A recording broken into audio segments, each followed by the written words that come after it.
भगवान रनीश ओशो द्वारा कही गई कहानी। ये कहानी पहले आप कभी नहीं सुनी होगी। इस कहानी से हमें बहुत सीख मिलती है। तो चलिए कहानी की शुरुआत करते हैं। भगवान ओशो कहते हैं, एक पूर्णिमा की रात थी। आज की रात की तरह चांद पूरा निकला हुआ था और रात बहुत खूबसूरत थी। इसलिए कुछ दोस्तों का मन आधी रात को बोटिंग करने का हुआ। वो थोड़ा मज़ा करना चाहते थे, इसलिए नाव पर चढ़ने से पहले उन्होंने खूब शराब पी ली। फिर वो नाव पर चढ़ गए, पतवारें ली और नाव चलाने लगे। उन्होंने बहुत देर तक नाव चलाई। जब सुबह हुई और ठंडी हवा चलने लगी तो उन्हें होश आया और उन्होंने सोचा, हम कितनी दूर आ गए हैं। हम पूरी रात नाव चलाते रहे। लेकिन जब उन्होंने गौर से देखा तो पाया कि वो अभी भी उसी किनारे पे थे जहाँ वो पिछली रात थे। तब उन्हें एहसास हुआ कि वो क्या करना भूल गए थे।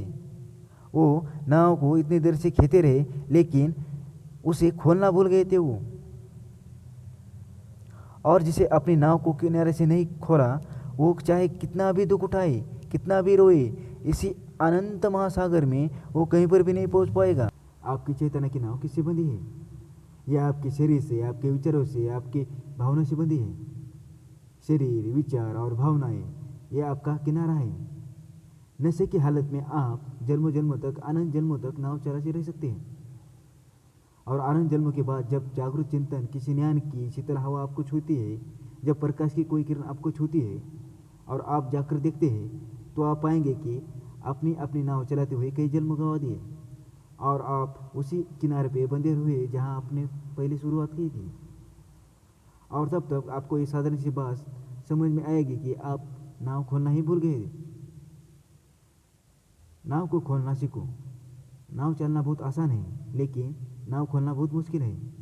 आमतौर पर नाव को खोलना बहुत आसान होता है और उसे चलना भी उससे ज़्यादा मुश्किल। लेकिन जहाँ तक जीवन की धारा का सवाल है, नाव को खोलना बहुत मुश्किल है लेकिन नाव को चलना बहुत आसान है। रामकृष्ण ने एक बार कहा था, अपनी नाव खोलो, अपने पाल खोलो और ईश्वर की हवा तुम्हें ले जाएगी। तुम्हें नाव चलने की भी जरूरत नहीं पड़ेगी। उन्होंने जो कहा था सच कहा था। अगर तुम नाव खोलोगे तो देखोगे कि पहले से दिव्य हवा बह रही है और तुम्हें दूर किनारे तक वो ले जाएगी। और जब तक तुम दूर किनारे तक नहीं पहुंचोगे, तुम्हें आनंद का पता नहीं चलेगा। लेकिन पहले तुम्हें अपनी नाव खोलनी होगी। ध्यान का मतलब है कि आप नाव खोल दें। वो लोग अपनी नाव क्यों नहीं खोल पा रहे थे? वो नशे में थे, बेहोश थे। और जब उन्हें ठंडी हवा लगी और होश आया तो उनको पाया कि नाव अभी भी नदी के किनारे ही बंधी हुई थी, जैसा कि ओशो ने ध्यान का मार्ग में बताया गया है।